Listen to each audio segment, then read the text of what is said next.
اعوذ باللہ من الشیطان الرجیم بسم اللہ الرحمن الرحیم اذا ما الثریا فی السماء تعرضت تعرض اثناء الوشاح المفصل۔ تعرض کے معنی ہوتا ہے کنارہ ظاہر کرنا، وشاح ہار پیٹی، اثنا کنارہ درمیان جمع اثنا۔ گزشتہ شعر میں امرؤ القیس نے کہا کہ وہ اپنی معشوقہ کے پاس گیا، اس کے قبیلے والوں کو اور اس کے نگہبانوں اور پہرےداروں کو پار کر کے، اور اس والے شعر میں وہ اپنے محبوبہ کے پاس جانے کا وقت بیان کرتا ہے کہ میں اس کے پاس کس وقت گیا۔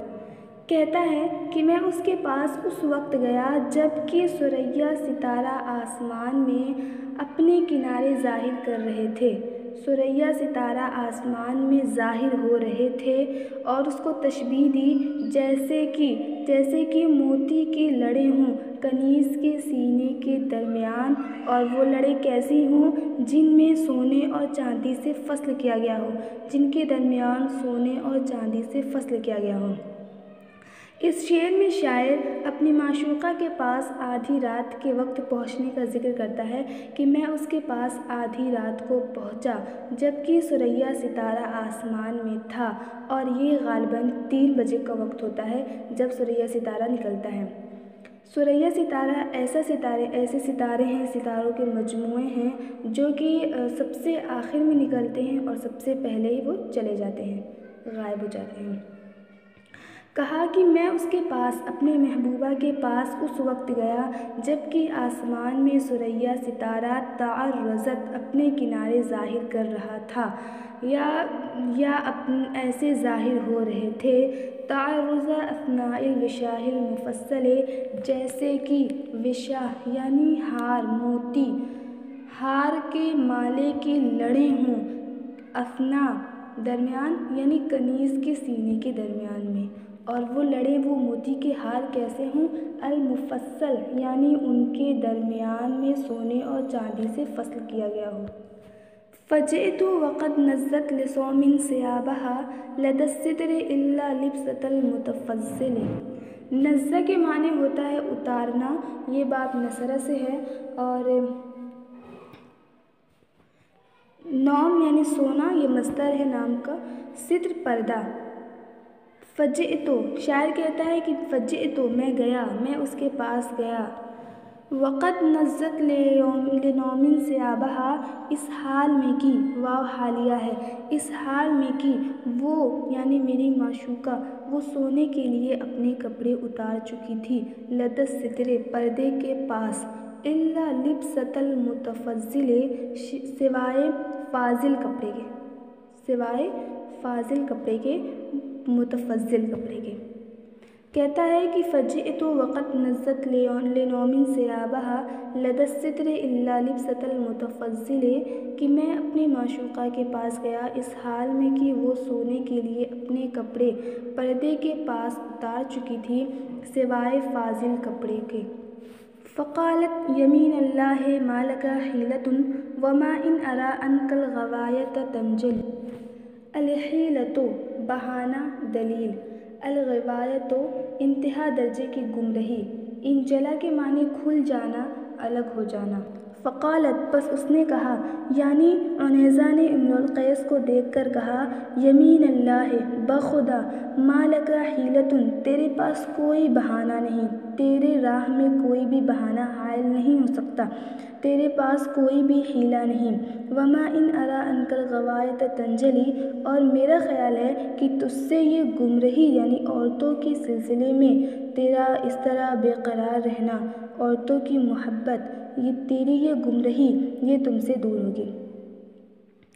اس شعر میں شاعر اپنی معشوقہ کی سخت کلامی کا تذکرہ کر رہا ہے۔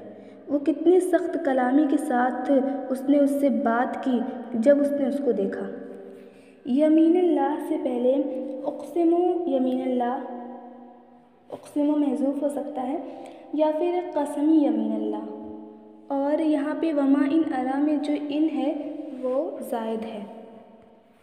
شاعر کہتا ہے کہ فقالت، بس اس نے کہا، جب اس نے مجھ کو دیکھا تو کہا کہ بخدا تیرے پاس کوئی حیلہ اور بہانہ نہیں، اور وما ان ارا انک الغوایۃ تنجلی، اور میرا خیال ہے کہ تجھ سے یہ گمراہی کبھی بھی دور نہیں ہوگی۔ خرجت بها امشی تجر وراءنا الا اثرینا ذیل مرت مرحل۔ الذیل کے معنی چادر، دامن، الذیل کے معنی دامن، اور ارمرت کے معنی ہوتا ہے ریشمی چادر، اونی چادر، اور مرحل یعنی کجاوے والا۔ شاعر کہتا ہے کہ میں اس کے پاس سے نکلا، میں جانے لگا تو وہ میرے اور اپنے پیچھے نشانوں کے بوٹے دار ریشمی چادر کا آنچل کھینچتی جاتی تھی۔ مطلب کہنا یہ چاہتا ہے کہ اس وقت قیافہ شناس ہوتے تھے جو کہ نشانوں کے قدموں سے لوگوں کے جگہوں کی سمتوں کا پتہ لگا لیتے تھے، تو وہ معشوقہ بہت ہی ہوشیار اور چالاک تھی۔ وہ امرؤ القیس کے پیچھے پیچھے چلتی تھی اور اپنے ریشمی چادر کے پلو سے، اس کے آنچل اور دامن سے اس نشانات کو مٹا دیتی تھی۔ اس شعر میں شاعر اپنی معشوقہ کو بہکا لے جانے کا کس خوبصورتی سے ذکر کرتا ہے، اور دونوں کے نشانوں کے مٹانے کا بھی حال ظاہر کرتا ہے۔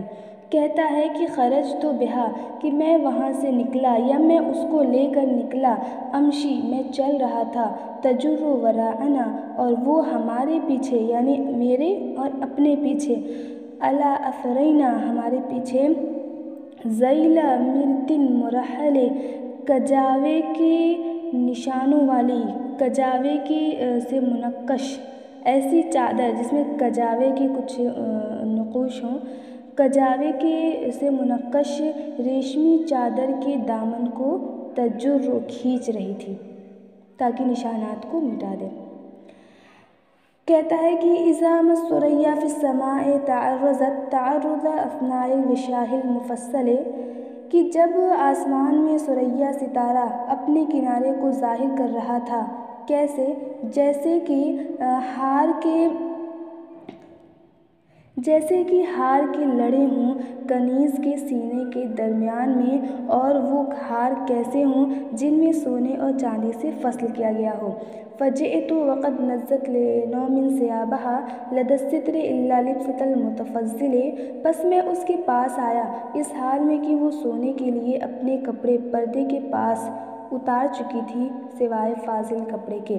فقالت یمین اللہ ما لک حیلۃ وما ان ارا انک الغوایۃ تنجلی، بس اس نے کہا کہ بخدا تیرے پاس کوئی حیلہ اور بہانہ نہیں، اور میرا خیال ہے کہ تجھ سے یہ گمراہی کبھی دور نہیں ہوگی۔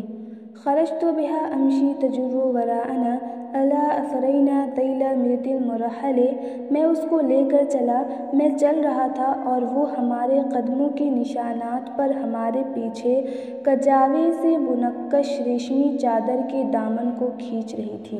جزاک